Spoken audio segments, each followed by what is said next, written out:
Have you ever had an itch that you just couldn't scratch? That the feeling that just wouldn't go away?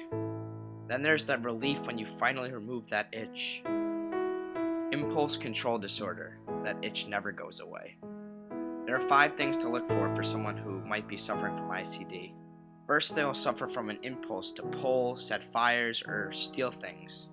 They begin to look very stressed or tense. They begin to show pleasure from the act that they are doing. Then they finally get relief from that itch that couldn't be scratched. Then there finally might be some guilt, which may or may not arise. I will be breaking these down in this order. Intermittent explosive disorder is characterized by frequent and often unpredictable episodes of extreme anger or physical outbursts. Between episodes, there is typically no evidence of violence or physical threat. This disorder is rare, with the majority of cases occurring when the individual is between late adolescence and late 20s. There's some evidence that the neurotransmitter serotonin may play a role in this disorder. Kids may be seen as brats or just misbehaved children. Women may be seen as crazy and senile. And men may look abusive when they have intermittent explosive disorder. Therapy is a good form of treatment. Then, of course, there's different kinds of medicines, which listed on the next slide.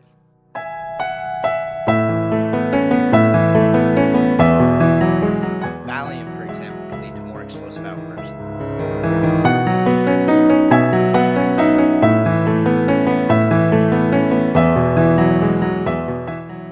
Kleptomania involves the failure to resist impulses to steal things that are not needed for either personal use or monetary value.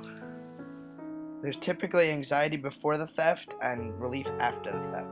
Kleptomania is a very rare impulse control disorder.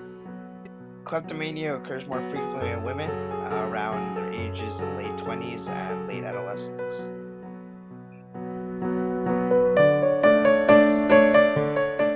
The typical treatment is behavior modification, but there are also other types of therapies that are used.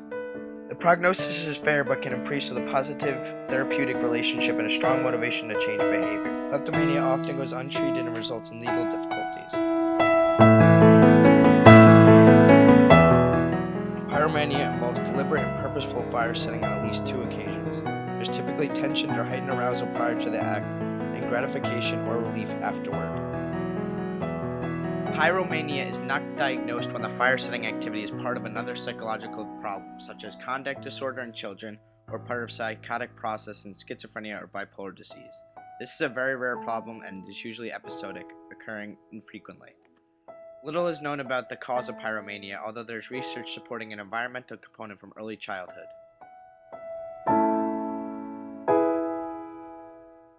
Just like in kleptomania, pyromania involves behavior modification or other forms of therapy. Prognosis is fair to poor, but can increase with positive therapeutic relationship and a strong motivation to change behavior.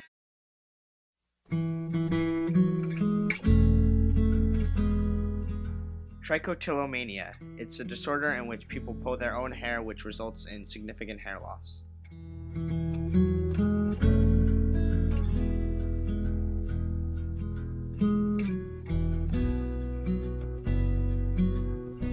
When I look into your eyes, it's like watching the night sky. Typically occurring before adulthood, it has been shown that most patients are college females. Well, there's so much they hold. To fight trichotillomania, it requires behavior modification and a lot of self-motivation to not pull. Prognosis is unknown because little treatment data is available, and studies show that the act of pulling out one's hair can dissipate for months and even years without any psychological intervention. How old is your soul? This is Roger Heater. He has lived 4 decades with IED. It all started from when he was 2. He had little temper tantrums. Then at 16, he broke 32 car windows. He was so doped up on the medicine that they were giving him that he turned into basically a zombie is what he called it.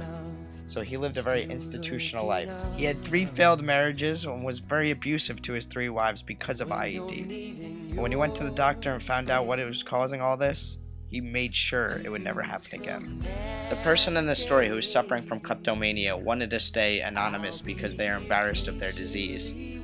They started just as many kleptomaniacs do, by stealing little small trinkets at stores, and then slowly it got bigger and bigger and bigger. And in this story, this girl got caught by a security guard with a bunch of just random stuff. The security guard let her go because he thought she was a nice girl and that was her first offense. He was wrong, but she really wanted to change.